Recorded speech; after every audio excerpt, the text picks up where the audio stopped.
So thanks for coming back. What we're gonna do tonight is periodically we like to offer a refresher, if you will. For some it's a refresher, for some it's brand new on dive tables, just so that people have an understanding of, hey, what are dive tables?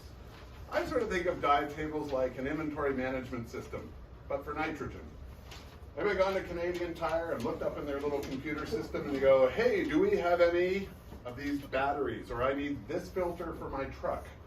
And it says, yes, we have 3, and here's where they're located.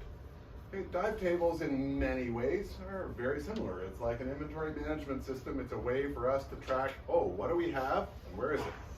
Okay, now the where is it isn't so much important to us as divers as opposed to how much is it, which is another thing that you might find in an inventory management system, because we need to know so that we don't overpay for something, or we don't pay a price that we can't, we don't write a check that we can't cash. It's breaking down, right? Brad. It's metaphor is breaking down. Yeah. You don't want to write a check that you can't cash. In other words, you can't take on more nitrogen than your body will be able to get rid of safely, because then you're in trouble. Same thing with an inventory management system. You can only sell what you have, right? So that's what we're going to go through. We're going to do it. I've got some PowerPoint stuff. I'm going to give everybody a set of dive tables that you can look at and follow along. For somebody like Tito that might need it, you get the big version. Everybody else can have the, no, I'm just kidding. But we will keep this for some of the discussion things, because I'll be able to point it out on there. But if you want to pass that around, everybody can grab a dive table. And while that's going around, sorry? You gotta keep that and pull it out on a dive sometimes. Yeah, no problem. So what we're going to do is we're going to go through some PowerPoints, and then I've even got some questions with answers already prepared. So if we want to pick a couple of those just as a group, go through them. And then if you want, you can take the rest of them home, and if you're super keen and you want to practice a couple of the other ones, the answers are there. So you go, oh, I got the right answer. I must have understood what's going on. Now, who's used the dive table before? So just so I know. A few people, okay? Been a while though? Open water. Most of us use dive computers to do this job. And as we go through, I'll try and highlight a few of the places where, oh, this is why dive computers are better, because we got to do this with tables, and computers do a better job because of this. So I'll try and highlight that so you understand. But at least this way you'll have a little bit of an idea. Your computer is basically a far more detailed dive table. That's really what it does. But dive tables work on increments of 10 feet. Computers work on increments usually of like 6 inches to a foot. Well, your dive table would be so massive it wouldn't go on the boat if you had every foot increment. It'd be so horrendously huge. Sorry? It'd be Tito size. Tito size. Luscious locks. But you wouldn't be able to take it on the boat. It wouldn't be practical. So that's why computers sort of became prolific in the dive industry, as they were way more practical. But it's still sort of nice to know what's going on in behind that screen that tells me, hey, I got 56 minutes here. If you have an understanding of what's going on, it's less of a, well, let's just blindly trust that dive computer that's sitting on my arm. If you understand what's going on, it makes you more aware, and perhaps some of the things that happen on your dive computer won't seem as confusing, like, oh, I'm here at 100 feet and I only have 3 minutes of MDL left. I went up to 60 feet, now I've got 24 minutes. Why is that? Well, there's reasons for that, and knowing those reasons means you're not going to panic when you see my dive computer's not working. That was 3 minutes 1 minute ago, and now it's 24 minutes. Okay? Understanding those relationships, which doing stuff on tables will help you be more aware and conscious of what's going on in the background. So let's start with a few terms that we're going to use, and then we'll talk about a few table rules, some sort of general overarching rules. This is meant to be informal, so if you have questions, ask as we're going through. Don't wait till the end, because if you have a question, somebody else probably has one as well. So make notes, ask questions, that kind of stuff as you see fit. A dive profile is basically going to be a graphical representation of our dive. Okay, when I hand these out later, I've got a little worksheet, and it has a whole bunch of these little sort of funny looking things like this. And that's where we're going to write depth and time and We'll talk about some pressure groups and stuff, but that profile is going to be a graphical representation of our dive. If you have a fancy dive computer, a lot of them actually will give you a graphical representation of your dive. Shearwater does, even the Suntoes, if you go into the dive profile menu, will give you a scrolling profile of your dive. You can look at it. Now it doesn't contain all the same data, but a lot of the desktop versions of the software give you tons of data on your dive, so you can look at all that stuff later. No decompression limit, okay? You would have heard about this in pretty much every PADI course you've probably taken because it's relevant. We can only go to a certain depth for a certain time, and there are limits to that. And what drives that? Anybody sort of give me a layman's term? What drives, how long can I, you probably get that question a lot as a diver, how long can you stay underwater? Well, what's the answer? The first one is it depends, right? What does it depend on? How deep I am. How deep I am. How you big know? my tank is. How big my tank is. What your How air good a mix breather is. I am. How good a breather I am. You know, am I in current? Is it calm? There's lots of variables. But the big ones here are depth and time. Right? So no decompression limit is the maximum amount of time that we're allowed to stay at a certain depth. And if I was to try and simplify it, our body at each depth is going to be taking on nitrogen. And at a certain point, it says, that's the most nitrogen I can handle at this level and still be able to make a safe ascent without my blood going fizzy and getting bubbles and getting bent. Okay, in layman's terms, that's it. I got so many minutes worth of nitrogen I'm allowed to take on. As you get more into dive tables, you'll learn, well, there's 16 tissue compartments in a Buhlmann ZHL 16 model and all that. It's really mostly irrelevant for us as divers. We just need to know, hey, my computer says I can stay at this depth for 48 minutes and then I'm maxed out on my nitrogen, okay? So that's what that is, and we'll see on the tables where it shows that and all that kind of stuff. Bottom time is commonly misunderstood as run time or dive time, okay? And these are different terminologies, so it's just good to know what it is. Bottom time is the time in minutes from the beginning of my descent, I left the surface and I start going down, until the beginning of my final direct descent to the surface. Okay, so I go down, and I'm swimming along, and I'm on my dive. This is all part of bottom time. Now, if I get over here and I'm diving at 80 feet, and I say, oh, I'm gonna go up to 40 feet for a stint, okay? I'm still on bottom time. I go up and I swim at 40 feet. But when I finally say, I'm done, up to my safety stop, that's the end of bottom time. Okay, now our dive computers typically measure dive time. In other words, how long was I underwater? But if you're getting technical, as far as what this goes, you're measuring bottom time as one of the key elements for dive tables, okay? So you said it ends when you start your safety stop? It ends when you start your final ascent. Okay. You know, you could be at 40 feet, but if it's like, this is the point where I'm saying, I'm going up now to do my safety stop, it's at 40 feet, that's the end of your bottom time from a dive table's perspective, okay? A repetitive dive. I know that's a tough one to figure out, but that is a dive you're gonna do after a previous dive, and the time limit usually given there is 6 hours. That's generally because after 6 hours, after a single dive, you'll mostly be washed out of nitrogen, or at least practically speaking so, unless it's a big technical dive or something. But from a recreational dive planner perspective, 6 hours. So you go out and do a 2-tank dive in the morning. The first dive is your main dive. The second dive is a repetitive dive from a planning perspective. We'll go over that. The surface interval, we all talk about this, it's the time when you eat pineapple and cookies. That's what the definition should read, but it is formally the time when you spend on the surface between those two repetitive dives. And a pressure group, okay, is basically a letter representation of how much nitrogen. Think of it as like a class that you're in. It's a range. Hey, you're in the P class, or you're in the M class, or the B class.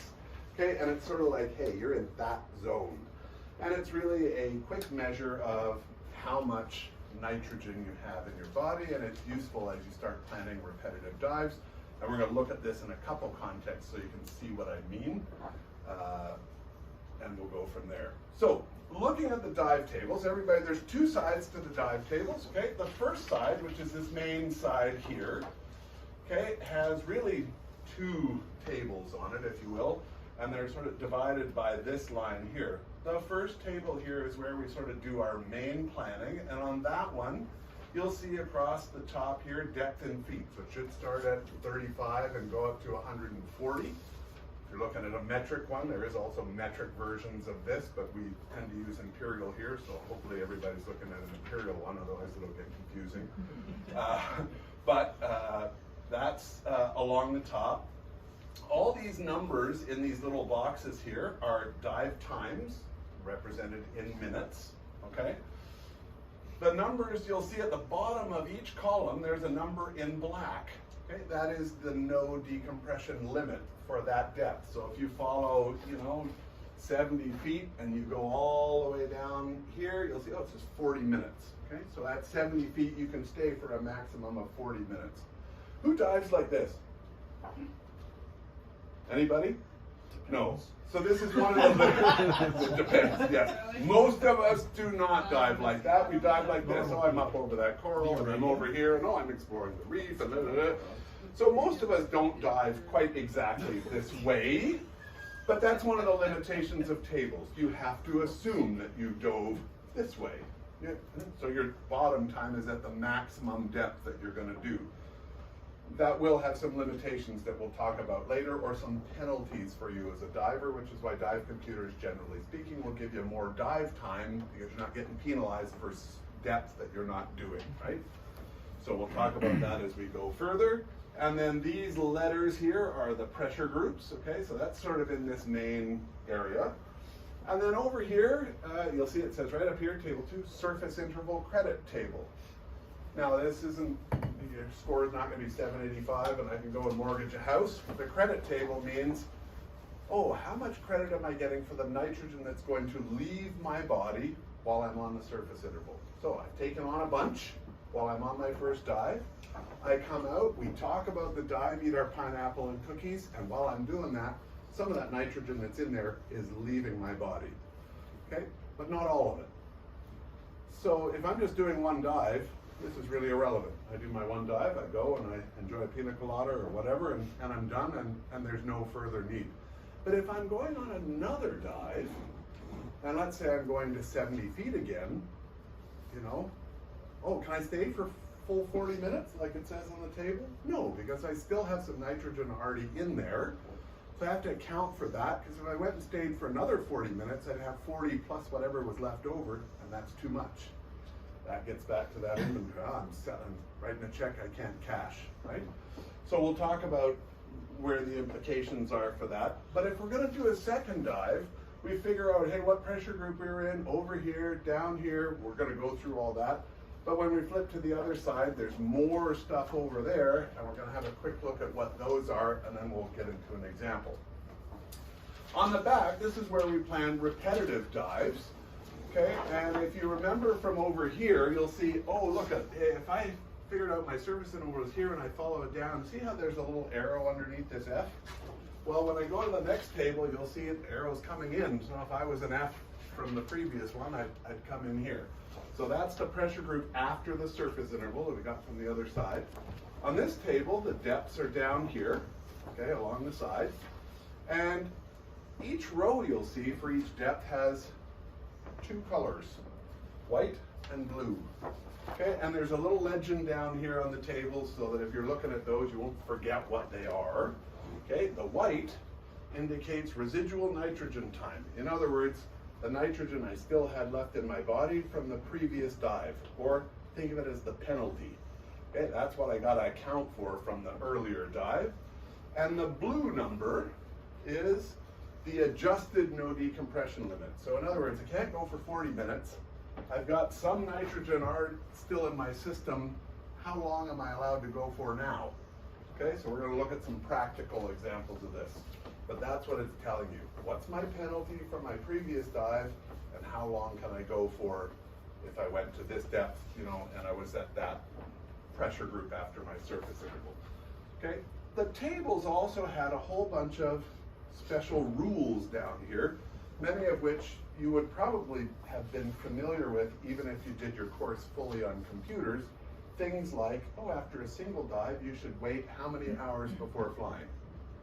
Single dives. Anybody remember? 12. And after repetitive dives? 4. It's actually 18. Or whatever your dive computer tells you. I've had dive trips where my dive computer said 32 hours you gotta be out. I did a lot of diving on those trips.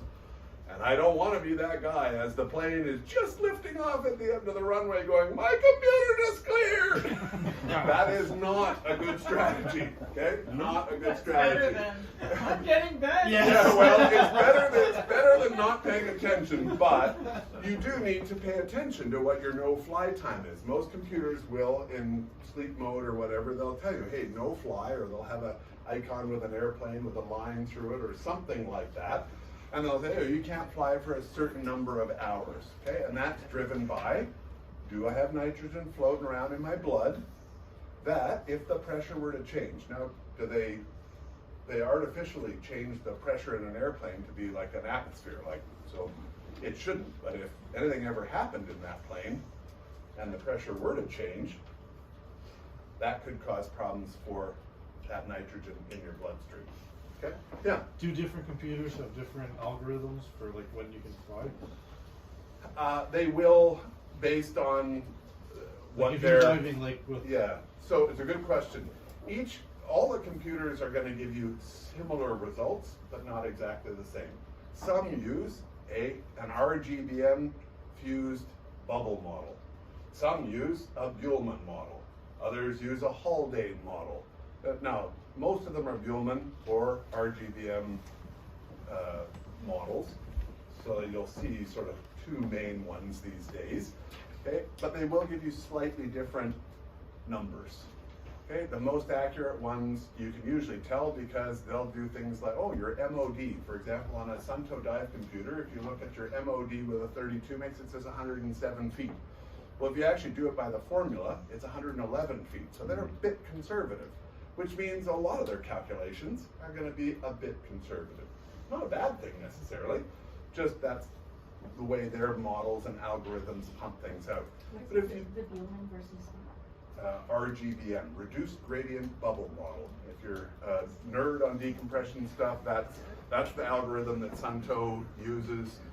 I don't remember Baxter or something, I think was his name, Eric Baxter or something, that created that model originally. I could have that wrong, but he was a scientist, and VPM is another one that you'll hear about, variable permeability model. They all deal with bubbles and how they form and why they form and the speed at which they form. question with that, only because curiosity, if I'm diving nitrox, does that change? So if I'm diving 32 on all those dives, would that change your no fly time? So it does, because your no fly time, I mean, the computer, again, you follow what your computer is doing, but no fly is generally speaking driven by how much nitrogen have you got and is it all going to be flushed out of your system. However, the general rule is still 12 hours after a single dive, 18 after multiple or repetitive dives, or whatever your computer says if it's more. So does it really change the rule? No. It changes the risk level associated with, oh, I've waited 18 hours, I'm at less risk if I was diving nitrox because I took on less nitrogen in the process, so I'm not off-gassing as much later in the process. And so that assumes that your diving is the exact same, right? Nitrox, you could be diving longer, longer, all that right? stuff. So it's equivalent dives to. Yeah. But generally speaking, the rules for flying stay the same. Yeah. If you All other things being equal, you just have less risk. There's no dumb questions. Maybe. No. Try me.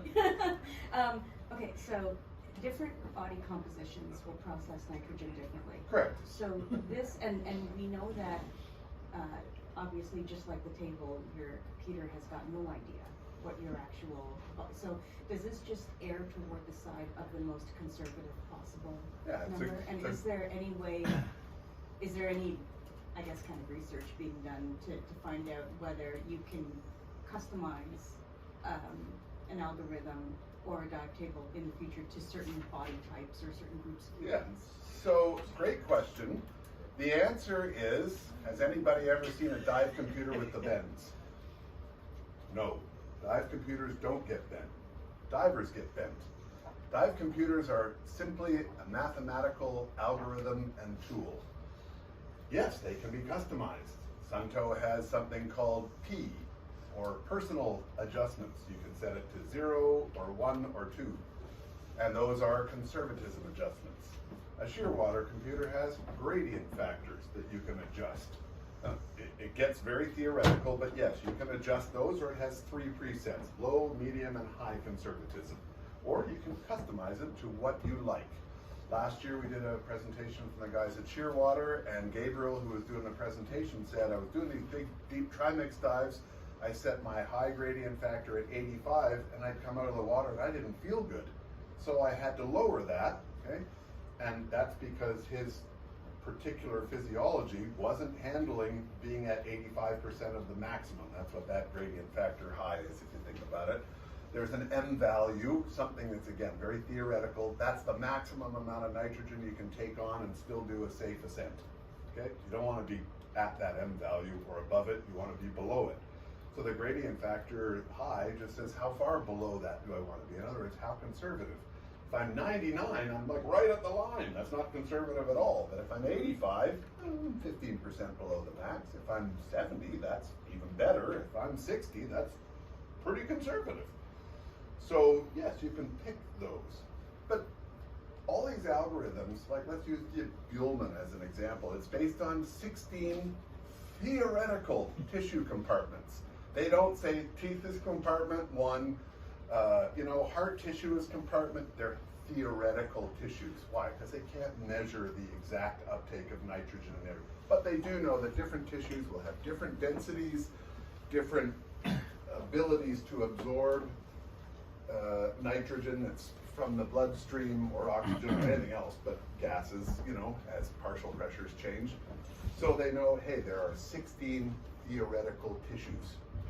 So if you look at your shearwater computer, for example, if you've ever looked at one or you want to look at one, we can show you that you push the right button a couple of times, there's a thing that says tissues, and there's all these black lines in a green part, and then there's a yellow part and a red part.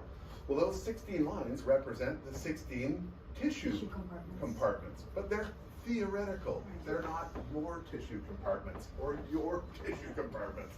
They're Buhlmann's theoretical tissue compartments. So there's no exact science. You guys could do the same dive, she gets bent and you don't. Why? Because you drank a lot of water and she was dehydrated, or he was cold and she was warm because she had a heater, or he was really tired and feeling sick and he was feeling great. Those are all variables that, quite frankly, you can't plug into a model because there's no way of doing it. Right. But you could say, I'm not 100%, won't get a dive. I'm just going to put myself on Conservative mode. high conservatism. I don't want to take any chances. I don't want to push any limits. I want to bring everything down a little bit just to keep myself safe. So what are the factors that might, again, these are personal choices, but there are some general ones. Your level of emotional well-being would be a factor. Well, am I stressed out about my house, my husband, my, whatever. Your level of physical well-being. Your level of, they do talk about in the manual, your levels of physical fitness, cardiovascular health, obesity, fatigue, do I have a cold, am I a smoker? There are a whole bunch of factors that could play in there. So it's up to each individual. And when Gabriel was talking about it, he said, I just lowered my GF high to 80 and I feel fine after those dives, so that's now what I dive. Right. Oh, okay, great. You just got to know that from the people that you're diving with. But most of our recreational dive computers, they're just using a simple algorithm, and you can change your personal conservatism a little bit, but Just imagine. you don't need to get too technical on some of that stuff. You can, but at a recreational level, that's why there's not 9 versions of this table. You could do There's all not sorts 9 of. versions, there's not one that says tickety boo and then one that says No. I am panicking. No. I am panicking today. What are No, my tables? and it doesn't factor in things like, am I working hard? Is it in current? Is it, there's other things that might factor into how am I breathing and all that stuff. And you can't factor all those into a model. You have to use a little bit of this and layer that on top of what you already know as what's available in terms of tools. So that's why I think helping understand what dive tables do helps you interpret what is the computer telling you. If the computer says, oh, your tissue compartments are all loaded, what does that tell me? Well, I better be careful on my ascent, and I better watch my ascent rate, and I better, okay, but that's giving you valuable information, even though it isn't something specific, but it's giving you information you should heed when finishing up the rest of your dive. Whereas if you just read the number on the computer, it says, hey, you got 3 minutes safety stop. Make your ascent and go up. Really? It's not that simple. It looks that simple, but understanding it is important. So there's some general rules that we're going to adhere to as we look at dive tables, and this you'll start to see how is a dive computer different from dive tables when you look at this. The first one is any dive to 35 feet or less is automatically calculated at 35 feet. Why? Again, so this thing doesn't get unruly large. So that's the minimum. So even if I do a 20, hey, we do dives at Gulliver's all the time, 20 feet. If you're using the tables, you're calculating it at 35. Not because you went there, but there isn't a table for 20 feet, okay? Unless you brought a shovel and you can get to 35. We always go to the exact or the next greater depth. So if I went to 51 feet, I have to count that as 60 feet because there isn't a 51 foot, and you don't want to round down on that case because now you actually have more nitrogen than what you're telling on the tables, and you're going to end up, those shortcuts will get you in trouble. So you always got to round up. But that has a penalty effect on you, doesn't it? Oh, I only dove to 51 feet, so I only took on this much nitrogen. But the tables tell me I have to account for that much. Okay, well, I'm getting penalized for that, so my dive time will be shorter because of it. So that's a not so good thing. And same thing, we go to the exact or next greater time. You'll see on that, the times on your table, they're not like in 1 minute increments. Every single increment, it goes like 5 minutes, 7 minutes, 13 minutes, whatever. So there's gaps. So we always, again, round up on times. The maximum ascent rate is always assumed to be 60 feet per minute. Well, it's not a rule, it's, yes, avoid going always to the limits. That's a good diving rule, not necessarily just a tables rule, but avoiding the maximum limits, because at a maximum limit, you got no room for error all of a sudden. And if errors happen, they call it Murphy's Law for a reason. You don't anticipate those things. You want to leave yourself some room. Now, a cold or strenuous dive, we always assume the depth is 10 feet deeper than our actual depth. Anybody have any? That seemed logical to everybody. Why would we do that? Anybody got a guess? Layman's terms? Because it takes a lot more out of you in the cold. It does. What's the physiological reason? What happens when we get cold? Things slows down. Yeah, things slow down. Anybody know what the condition is called when things slow down because we're in cold? Well, hypothermia is the condition. So that's good. That's at an extreme level, though. If I'm just a little bit cold, but not quite hypothermic yet, it's called vasoconstriction. Okay, the vascular system, in other words, how my blood moves around the body, says things are cold, I'm going to preserve myself, and things start to shrink, which means you get less blood flow, and everything gets a little bit smaller, which means nothing is working as efficiently as it was when I was nice and toasty. So some divers will use battery-operated heating undergarments and gloves and all that stuff. It's why we wear that second layer of our wetsuit, to help keep ourselves warmer, or a dry suit to help us stay warmer. We want to avoid those blood vessels getting thin because they impede the on and off gassing of nitrogen. Okay, generally what happens is we start our dives and we're warm. It's 80 degrees outside, I'm getting in my dry suit, I got all my thermals on, I'm sweating buckets. I start my dive. The first half of my dive, I'm probably pretty warm, and there's a lot of nitrogen going out there. Because when I'm warm, I have vasodilation, so everything's big and boom, get it out there.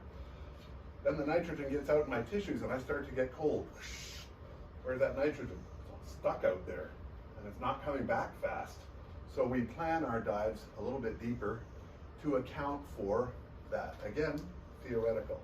Everybody's going to be a little bit different. Body fat, tired, dehydration, all those factors can still play a role here, but that's why we plan cold dives a little bit deeper. It's really a padding, a safety padding, if you will, for some of that extra. Repetitive dives, generally recommended we do shallower. You've probably heard that. Hey, let's do your deepest dive first, and that's generally what most dive resorts and stuff will do. They'll take you on the deepest one first and then shallow up. That's just so you're not taking a few nice easy dives and then hammering it at the end of the day. You know, do the hard work at the beginning when you're well rested and then get easier through the day. It's usually easier on your body. Limiting repetitive dives to 100 feet or shallower. Again, this is sort of on your rules and stuff on the back of your tables. That's, again, just so you're not overdoing it, okay? And then limit your maximum depth to your training and your experience. Just because there's a column that says 140 feet on the table doesn't mean you should be going there, right? So, what your experience, training, etc. is. So, let's start with just some simple things. Pull out your tables, and we're gonna basically do a dive. If I said to you, what is the no decompression limit? In other words, the number in the black box at the bottom of the row for a 57-foot dive, okay? Well, is there a 57-foot column there? No. So, do we round up or down? Up. Up. So we go up to the 60-foot column, okay? And follow that all the way down to the bottom. And what number sits there? 55. So what does that mean? We have how many minutes we can stay? 55 minutes, okay? Now, that's 55 minutes worth of nitrogen, assuming you're breathing air, okay? If you're breathing nitrox, it's different numbers, okay? Because it's a different percentage of oxygen and nitrogen in the blend that you're breathing. So this, remember, these tables are for air. There are separate tables for nitrox and formulas and all that other kind of stuff. So keep in mind, this is all about air diving at the moment using these. But if you're using the nitrox tables, the exact same principles apply, it's just the numbers will be different, okay? So that box says 55 minutes. We can go for 55 minutes at 60 feet and then make our ascent, and we're gonna be okay. But that's pushing it right to the limit. Has anybody done a dive on your dive computer where you've gone down to it and it says 0 MBL? A few people probably have. I have. In technical diving and stuff like that. Don't recommend it at your level, but you know, but many people have. Sometimes it's just because you're, oh, that turtle is gorgeous, I'm watching it, and you just lose track of time. I'm not gonna wave any fingers at anybody, this happens, okay? But if you get right down to the limit, it seems to stay at 0 forever, like 4 minutes or something like that. And all of a sudden, then you get something that says CEIL, ceiling, 10 or something like that. And then you go, I've never seen that before. What's all that about? And now you're in a different mode of your dive computer, which is your emergency decompression mode, okay? Because that's not where you were supposed to be. But I generally, for myself, I don't, unless I'm doing deeper dives, I don't like to get into single digits. It's just a personal choice. You can pick your own risk tolerance and stuff. I don't like getting beyond into single digits. I better be thinking about shallowing up, ending my dive, or somehow changing my profile so I'm not ratcheting that down to, you know, something really small where it's starting to beep or flash or give me alarms or, you know, that kind of stuff, okay? So, on our dive profile, if we were looking at our profile, this little funny sawtooth-like thing, we did a dive to 57 feet, okay, which we calculate up. So that's cool, so that's how we put that in. And now I'm gonna tell you, instead of going 55 minutes, because we don't wanna push, we're gonna go for 32 minutes. That's a beautiful tour on that dive site.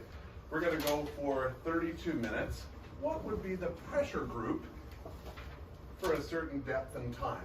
So, in this case, 57 feet for 32 minutes, what column are we gonna use? 60, okay? And then we're gonna go down 60, okay, until we get to 32 minutes exactly, or the next greater time. Because 31 isn't 32. We're staying 32. We can't round down, because then it'll be saying, well, we'll actually have more nitrogen than what we're saying. So we round up. So at 60, we round up. Oh, here. Right. 33 is the number, and that's in the row that has an M over here. And if you follow that over here, you'll see it has an M over here as well. Okay? So that row is M. So if I was to pop that on my chart, I'd be an M diver as my pressure group on my dive profile. And Rob, that's bottom time, right? That's the 32 minutes is bottom. Correct, bottom time, yeah. That's why we talked about that bottom time earlier. Now the reality is your dive computer at the end of that, you're 57 feet.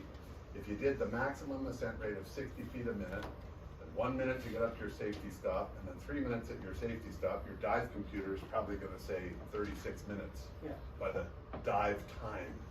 Okay, but your bottom time, in other words, how much time did you spend at your maximum depth, Yeah. including your descent time, okay? That would be the 32. So, but you calculate using your bottom time, not Correct. the- Okay, so we've got that. So, okay, that seems relatively straightforward. Just follow a couple lines.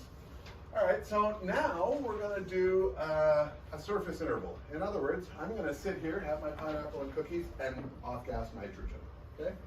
So if you remember what we said at the beginning, pressure group was a letter that represented a range of how much nitrogen I have in my system, okay? If I get rid of it, would I expect to be at the same letter or a different letter? Probably a different letter, because I'm gonna have gotten rid of some of that nitrogen. Now, what letter I'm gonna be is gonna depend on how long my surface interval was. If I had a 3-hour surface interval, okay, Z, the top of the alphabet, the end of the alphabet's high levels of nitrogen, and A is like low levels of nitrogen. So if I'm off-gassing, what direction would I expect my letter to go? I'd go backwards, go closer towards the early part of the alphabet, okay? So, how would we find that? Well, we said we were an M after that first one. Remember, we did 60 feet, we came down here to 33 minutes, and we were an M, okay? And I said, well, we're gonna do a surface interval for 1.5 hours, 1 minute, or 1 hour and 30 seconds. So what you do is you follow this. There's two numbers you'll notice on that surface interval box, okay? The minimum and a maximum. Think of it as a range. So we're looking for the box that has the number that we did as a surface interval somewhere in between those two numbers. So if we're following M across, where do we find an hour and a half? There. Right here, under this column, okay? It says 126 on the top and 214 on the bottom, okay? And that would put us, if we follow that down, in a B, as in Bravo, or Brad. That would put you in a B category. What do you mean by maximum Maximum time? Oh, of the surface interval. So in other words, if you go diving 2 hours and what time? well, this says 2 hours and 14. So if it says, oh, you're 2 hours and 15, then you gotta, then that's how, this is how much time you spent on the surface, not how much time your dive was. Yeah. So if you waited on the surface for 2.5 hours, you just keep following over, and this one says 2:15 to 5:15. So if you stay on a longer surface interval, you just keep going until you find the box where that brackets between the. So this one says, was your surface interval between 1 hour and 26 minutes and 2 hours and 14 minutes? Is 1 hour and 30 minutes in between those two times? Yes, it is. So that's the box we pick. So then after 6 hours, you wouldn't even need to look at this because it wouldn't That's be a pretty. repetitive That's dive? right. It's not a repetitive dive anymore. That's correct. Putting things together, people start things. So that means I'm a B diver. So after that surface interval, follow that M row over, down, and if we look at that on our repetitive chart, that's what it would look like up to, up to this part, right? We were an M, we waited an hour, 30 minutes, and then we were a B. Okay, again, B is just a representation. It's not an exact number of minutes just yet, okay? But now we want to go and do a second dive. How do we plan that repetitive dive and account for the nitrogen that was left over from the first one, so I don't overdo it on the second one? Okay, and on this case, we're going to say, well, let's do a 45-foot dive for 30 minutes. And if I just asked anybody to figure out, oh, how long can I go for, you'd all stare at me and we'd be here for a long time. And nobody would really know the exact number, because you can't say, it's not like, oh, subtract that number from there on here. You need to look at some other stuff. And that's what that reverse side of our dive table is going to help us with. Now, I like referring to it, before we look at some actual numbers, as a RAT calculation. R-A-T, RAT. Who can think of a movie line with rat in it? Ratatouille. Ratatouille. A line from an actor. Oh, you dirty rat. Rat is bad, so residual nitrogen time is part of this. So I'm calculating nitrogen's bad for us as divers. I think, oh, rat. That's how I remember it personally. Okay? But rat says, hey, we have to account for the residual nitrogen time. In other words, how much nitrogen was still in my system. Then, how much actual bottom time am I allowed to have so that I get a total bottom time? And that total bottom time can't be greater than my no decompression limit for this depth. Okay? Oh, okay, I'm not quite sure where we're going with all this. Show me, okay? How do we find the residual nitrogen time and the adjusted no decompression time if I was looking at this? Okay. So, under B, everybody flip to the back now, we're looking at repetitive dives. So we said a 45-foot dive, so what row are we going to use, first of all? 50. We're going to use the 50-foot row here, okay? And we were a B coming in. So let's look at the box where those two intersect, 50 feet and the B. And we see there are two numbers there. There is a 13 in white and a 67 in blue. Okay, and if you go back to that little legend, the 13 is the penalty. That's the representation. How much nitrogen I still have floating around in me? 13 minutes worth. Okay, now, flip to the front table for a quick sec. How many, for a 50-foot dive, how many minutes is my NDL, the number in the black box? 80.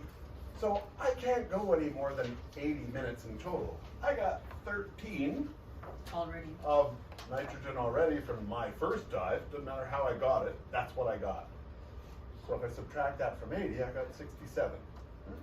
Just look at the row next to that, just for example, or look at V or E. In the 50-foot row, what do those two numbers add to? 80.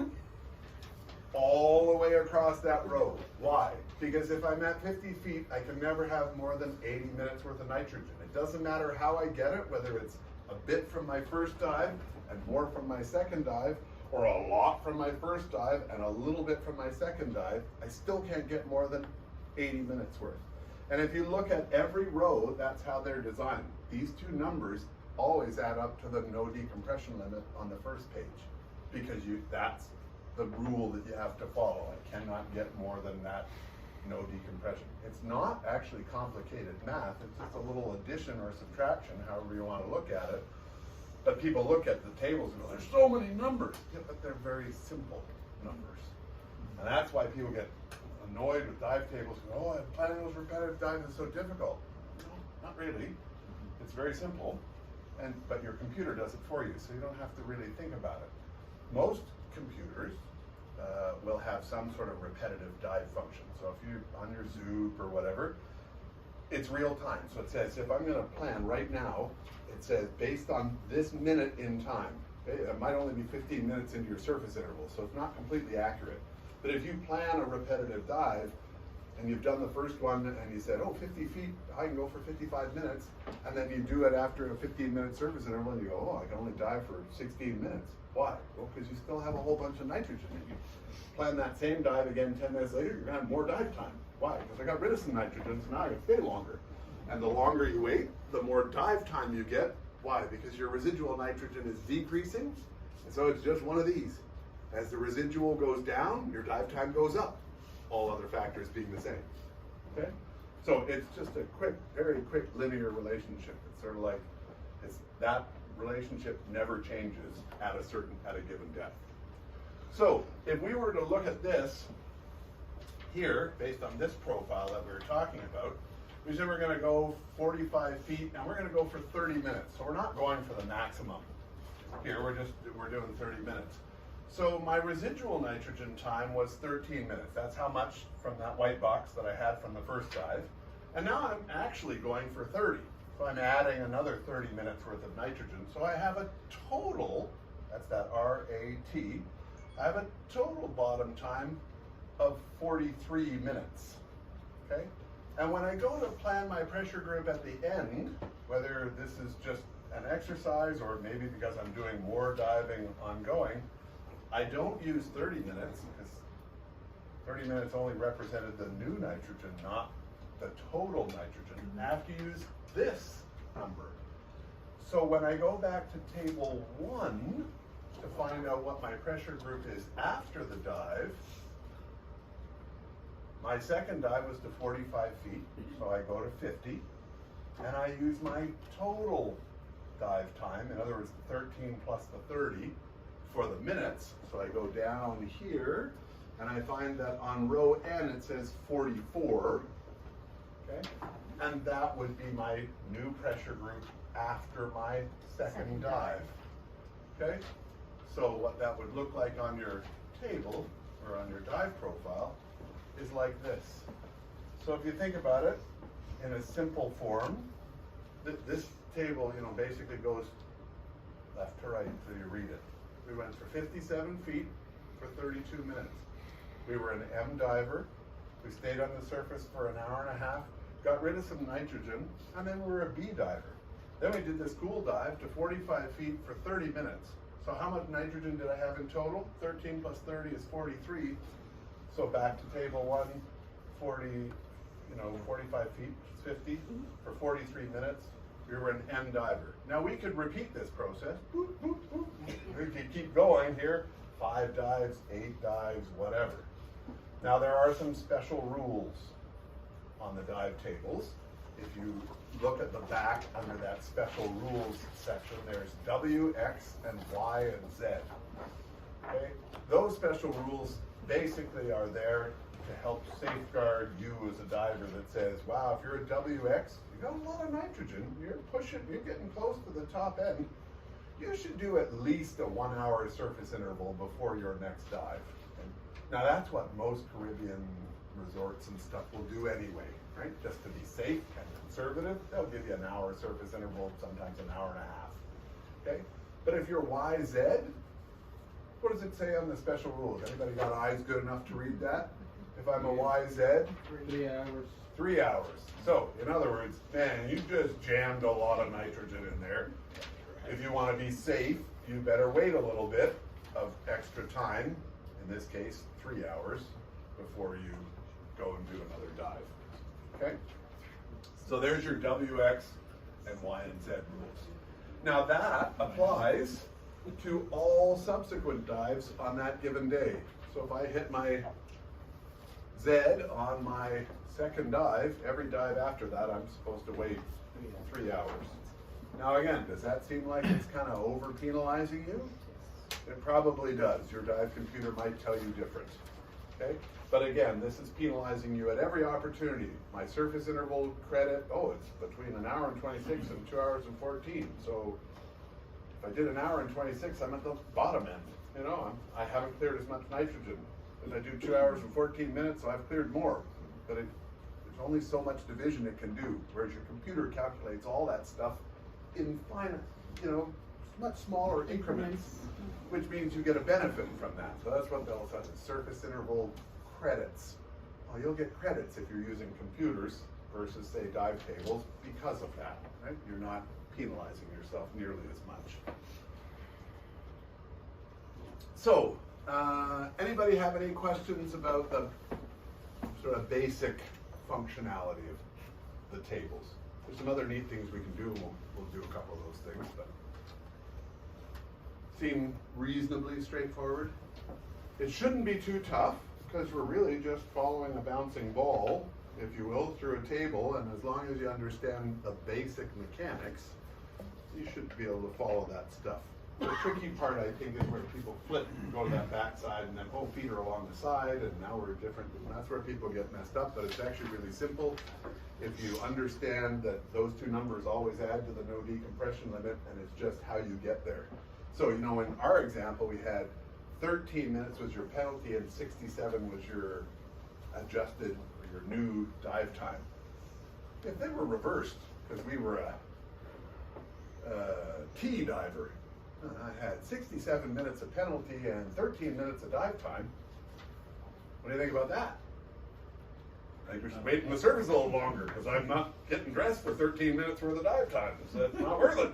I got too much nitrogen in there. So, but there's some where it'd be like, oh, you got 28 minutes of penalty and 2 minutes of dive time. Like, why would you even pick up your gear? Like, it's not worth it. 2 minutes is like you're barely off the boat. Because remember, that time starts from what? When you leave the surface.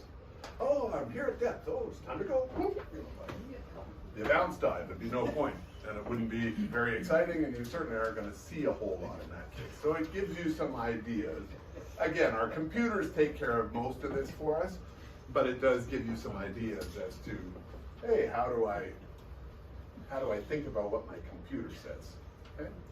So one of the things that your computers, I don't know of any that actually do this for you, other than the ERDPML. You can calculate your minimum surface interval between two dives that you know what you're going to do, and say, well, if I just did this dive, the Arabian was awesome, the Niagara 2, and it was amazing, and I want to do it again. How long do I have to wait up here? I'm so excited. How long do I have to wait up here before I can go and do that dive again? Okay? So we know, hey, we're going to do this dive 52 feet on 41 minutes on the exact same tour. Doesn't have to be exactly the same, by the way. The principles here apply to everything, but I'm just going to use that as our example. We can figure out pressure groups here, originally, but then, how long would I have to wait? Well, I don't know. How do we figure that out? Well, again, it's sort of a methodical process. It's not difficult. The first thing we do is, well, we got to plan that dive. 52 feet for 41 minutes. So here we go, 52 feet. So what column are we going to use? 60 feet, right? So we're going to go down 60 feet until we get to 42 minutes. Okay. And what letter are we? Q. So on our dive table, put a Q there. But we don't know what our surface interval is now. But we do know what our second dive is supposed to be. And we do know, hey, as long as we're not going to exceed the no decompression limit for that second dive, we can figure out what our maximum, I'm going to have to use the maximum here. We could dive less than, 41 minutes, but at 41 minutes, what would that look like? So we go here. So we're doing that dive again. So what row are we going to use? 50. How deep are we going? 52. Oh, sorry, 60. 60 feet, right? So we're going to use the 60-foot row. And we know we want to go for how many minutes? 41. So what number is the amount of time I can dive for? Is it the one in the white box or the one in the blue box? Blue box. So if I follow 60 feet across and I'm looking just at the blue boxes, which column allows me to dive for 41 minutes? It's C. So that would have to be my ending pressure group after my surface interval in order for me to do that 60-foot dive for 41 minutes. I'd have to come in as a C. So if I was to put that on my table, it would look like that. So now I have these two pressure groups, one after the first dive and one going into the second dive, and I can look at those and say, well, where do those two meet? Where does C and Q meet? Yeah, okay. And they meet at this box right here, and that says 121 to 142. So what is the minimum surface interval I have to do in order to do that second dive? An hour and 21 minutes. 1 hour and 21 minutes is the minimum. Now I can do more, or I can dive for a little bit less time, and both of those would be maybe conservative dive practices, because doing the minimum surface interval and the maximum amount of time puts me right at the edge. And we talked about, hey, maybe don't push the limits all the time. But that's how you figure that out. You can figure that minimum surface interval just from knowing what the dives are that you want to do. Again, yes, is this going to be conservative? Sure, because what depth did we plan these at? 60 feet. Did we go to 60 feet? No, we went to 52 feet. So there's padding built into this because we're using tables. Like I said, most dive computers, you can't do this calculation. You can just tell it, oh, I'm going to start my next dive. Some of the computers, you can say, when am I going to start my next dive? A shear water, for example, you can specify in a bunch of different increments, oh, when am I going to start my next dive? 15, 30, 60, 90, 3 hours, you know, whatever. So you can tell your computer, I'm going to start my next dive here, but you can't usually work backwards. It's a novel thing. Right. Now, one thing you can't do, so that's how this would look, right? There you go. And if I wanted to figure out my pressure group after that dive, does this look familiar? Like we had all this stuff before, right? So if I said, well, now what's the pressure group after that dive? How would we figure that out? Well, remember, we got to figure out this raft thing here. So the RNT from C, if you look at C and come down to 60 feet, the residual nitrogen was 14 minutes, right? And we went for 41. So we went for 55 minutes. Now what was the no decompression limit again for? It was 55 minutes for 60 feet, wasn't it? And because by design we said, hey, we're going to go for the maximum amount of time, Right, yeah. so that makes sense that we're at that 55. If it was anything different, we've done the wrong calculation. But 55 is the maximum amount of nitrogen we're allowed to take on at 60 feet. So if we go back to the table 1 on that front page and we look at 60 feet and we go for 55 minutes, what's our pressure group at the end? Good. Now I want to do a 40-minute surface interval and do another dive. Am I good? Nope.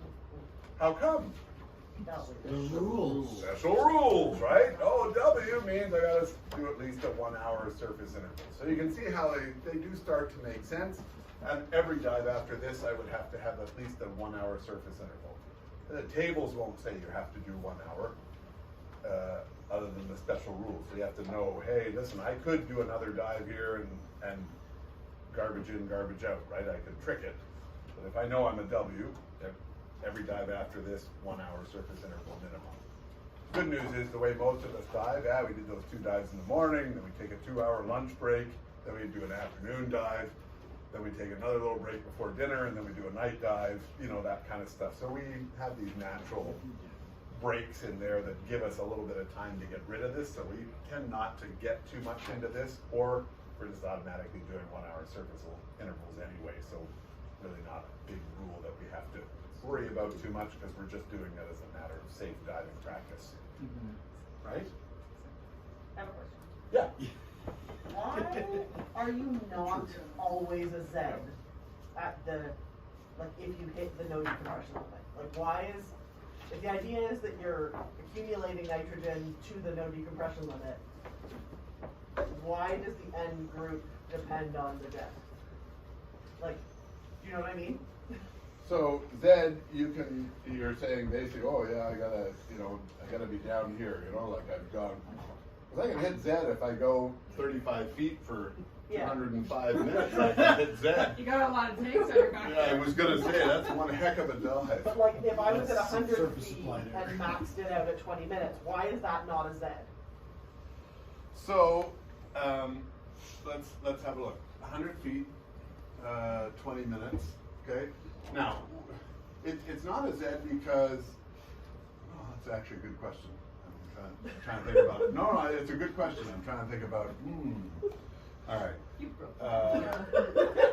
No, it's still representative because your time is shorter. You've still only taken on so much physical nitrogen. Right. It's saying, hey, listen, I've got certain tissues.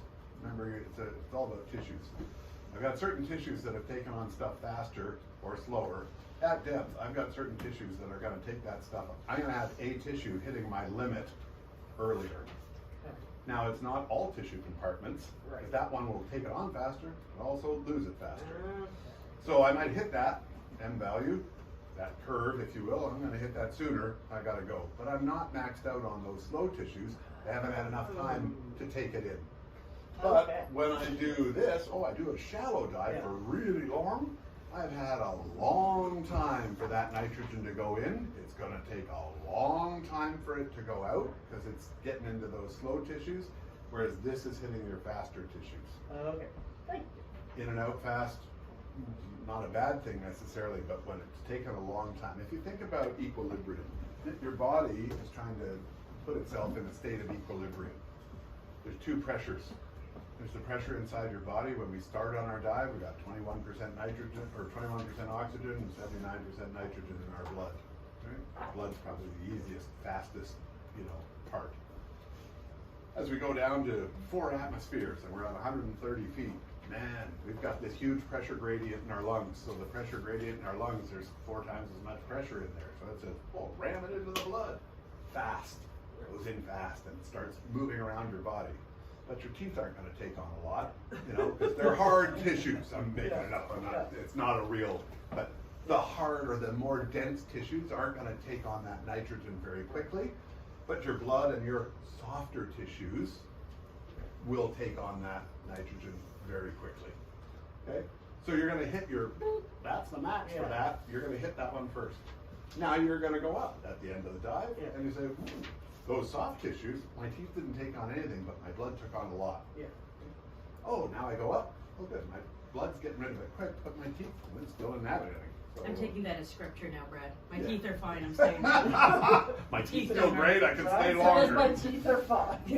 Your teeth start tingling, then you're. But I'm trying to oversimplify, obviously. Yeah. But okay, the stuff gets out of it because my pressure gradient again changed. Now I got all this nitrogen in my blood, and now I'm shallower, so now there's less pressure here, so the stuff wants to come out, and it'll do that quickly, as opposed to slowly. But if I stay a long time at 100 feet, if I overstayed my welcome, yes, I would be over that M value. But those harder tissues or the more dense tissues would take on more.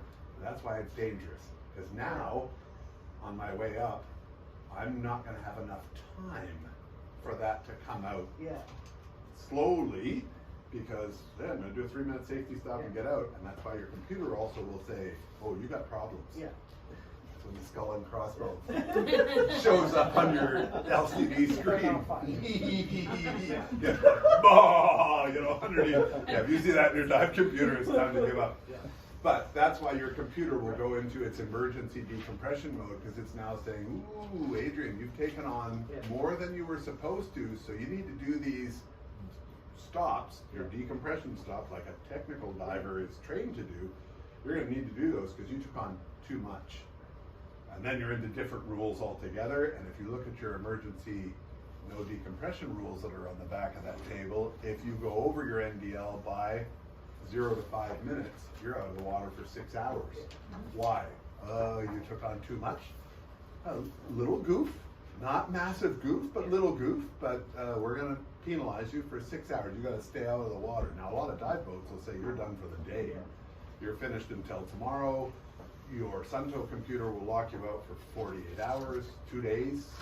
Again, as a slap on the wrist. You didn't do well, so you can't dive. Others, like a shearwater, won't do anything. It'll just keep going. It'll let you kill yourself if you want, but it's designed for people. It'll give you warnings, but it will let you do whatever you're going to do, and then it'll just tell you afterwards that you're in deep trouble. A little picture of a chamber comes up. It doesn't do that. But some computers will say, well, we're going to assume, and that's why most of them, if you read the instruction manual, most of them on that first 3 pages will say multiple occasions, if you don't use this properly, you could die. Because they're covering their butts. It's garbage in, garbage out. If you don't pay attention to what it tells you, they can't be liable. That's your job as the user, is to pay attention to what your computer, dive tables, whatever you're using. Your job to pay attention to those elements. And then its job is just strictly to give you the facts. here are the facts about the dive that you've done. Again, theoretical. No computers get bent, ever. Divers get bent. Computers do not. Okay, make sense? Any other questions about differences between tables and computers? I mean, most of us use computers. A lot of resorts mandate it now. If you're going to come and dive with us, you must dive with a dive computer. That's just a recognition of, well, if you're not, you're probably not bringing tables onto the boat, so you got to have something to plan your dive. So they, some places will give you a dive computer, some will make you rent a dive computer. Mr. Blake. How would you find the RAT of some of these that don't have? If they don't have numbers? Yeah. Yeah, that would just be, you can't do that dive. Yeah, that's like the skull and crossbones version of A hard no. You're kind of screwed at this point. You can't do that dive. That's if it doesn't have a number because it's blank, it either means it's irrelevant or you can't do it. So like,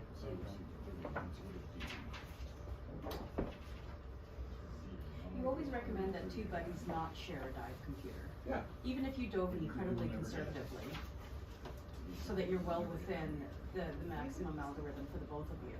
Right. So, anybody know why that's generally considered a rule?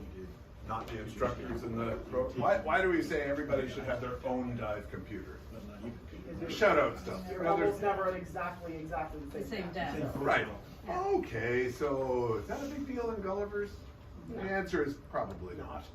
Lots of people dive in Gulliver's with no dive computer, and they'll likely, even if they had one, would never see anything more than 2 dashes there, which means stay as long as you like, as long as you have air. Right? So is it a big risk in Gulliver's? No, it's probably not. But when we start going into the ocean and we're doing 60 feet dives or whatever, it's highly unlikely that we'll do exactly the same. So is it a risk on one dive? No. Might we get away with it for 2 or 3 or maybe 4 dives? Sure. My diving mentor gave me a great phrase once. Said, well, you can do something 100 times wrong. It doesn't make you right once. And that's good advice, because you get away with diving with one computer a whole bunch of times. But statistically, every time you do it and get away with it, your number's up the next time. The chances of your number being up the next time are greater. And it's really about compounding errors.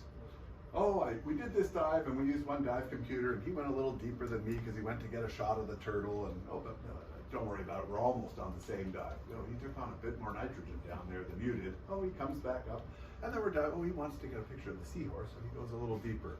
And slowly but surely on that one dive, 12 times throughout the dive he went a little deeper than me. Well, the dive computer would say he went a lot deeper than you, and would have his nitrogen here and yours is here. That's the first dive.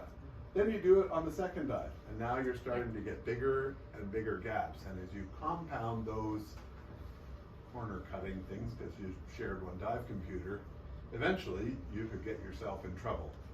Fly times are different. Oh, mine says 24 hours. Yeah, his should say 32 because he did a lot of diving. But we're going to go 24 until we fly. And then he's up in an airplane going, why is my shoulder sore? He's bent like a pretzel because his nitrogen was different than what the computer said it was. He didn't have one. You both used yours or whatever. It's a good question. Would happen too in that manner if you're traveling. You skip a dive and now I dive. And so the computers aren't always running the same because you didn't do the same set of dives potentially. So. Yeah, there's always reasons. And nowadays, to be honest, back in the day, when dive computers were more expensive, hey, it's like buying a Rolex, this crazy thing to put on my wrist. But now, an entry-level dive computer is really not the most, a wetsuit costs more than a dive computer does. And we don't think twice about buying a wetsuit if we're going to Tobermory, do we? No, it's required dive equipment for that environment. Or a dry suit, or whatever. But there are pieces that all I'm saying is we'll gladly spend money on pieces of dive equipment that we think is necessary. regulator, good BCD.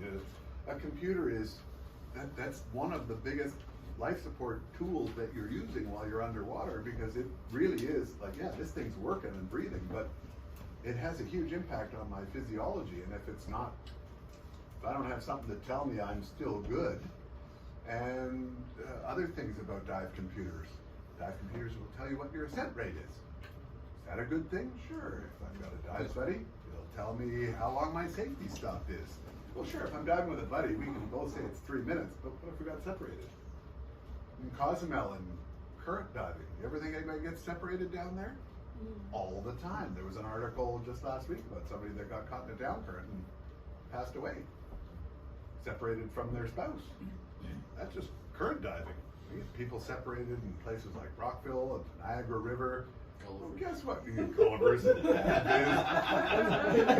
People get separated from their dive buddies all the time. So if I was diving without the computer and Shireen had one and we got separated, well now, do you know how long you'd probably do a safety stop for if you were sort of counting it mentally? Do you think you'd spend 3 minutes there or 5? It feels like an eternity. You go, I must have been here for 20 minutes. Yeah, 38 seconds. You know, it feels like forever. So chances are you're gonna flub on your guesses, whether that's your time for your safety stop, your ascent rates, you know, all those things. It's never what you think they are, and usually you err on the wrong side of that equation, which means you're putting yourself at risk. So for the 300 and some odd bucks that it costs to buy a Zoop, which will do you for air and nitrox, and some people will probably just have that computer for their whole dive career, it's just not worth taking chances. So if you're diving with a buddy and one of your computers gives out, you don't have a secondary computer, you should abort the dive. We're done, let's go. Yeah. Now, in that case, you're gonna use the working computer to do the best you can. If you have gas, pad the safety stop, stay longer. Why? Because you don't know if your profiles were the same. Do a 5-minute safety stop. As long as you got the gas, there's nothing wrong with that. Why do you think people will say, well, check your gas frequently? Now, some dive computers are air integrated, so they'll tell you, hey, I got 2000 PSI. And if that craps out, and the last time I looked at it was 48 minutes ago, how comfortable am I that I have enough gas to do a 5-minute safety stop? I can tell you I'm not that comfortable. I wonder where I'm at. And every breath I'd be taking, is that harder than the last one? Am I about to run out of gas? Like, I would be freaking out myself. And that's not what you want when you're in already a situation where you've compromised some part of your life support equipment, right? So look at your computer frequently, especially if it's air integrated, so you know, hey, listen, I got 2000 PSI, we're at 20 feet, my computer crapped out. Am I gonna be anxious about that? I would hope not. Sucks that my dive computer crapped out, but I'm not gonna be anxious about making a safe ascent to the surface with my dive buddy when they can measure my safety stop, they can measure our ascent rate, they can do all that stuff. Sure, so you make the best, but that's the exception, not the rule. Everybody has their own.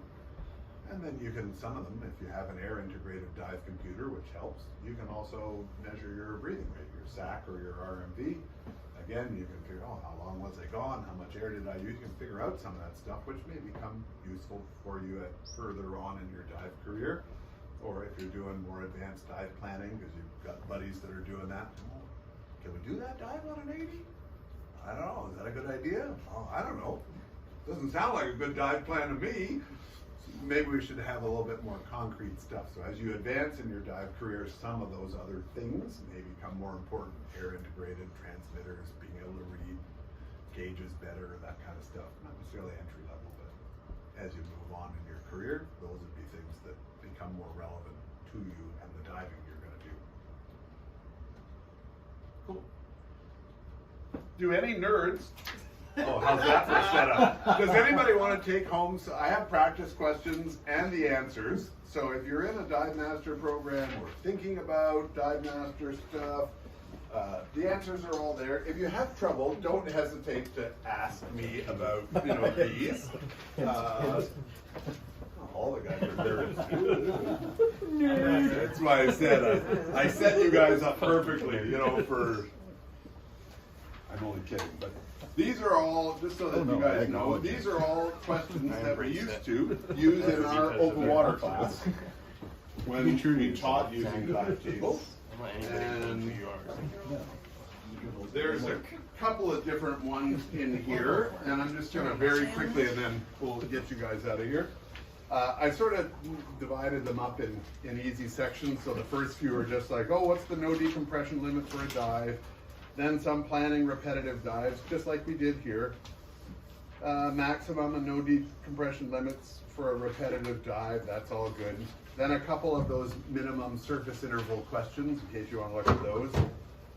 Question that delves you into the emergency decompression rules, you know, not trying to hide what you're doing there, and labeled it as such. And then some special rules for multiple dives. Okay?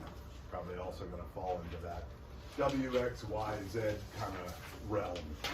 Okay?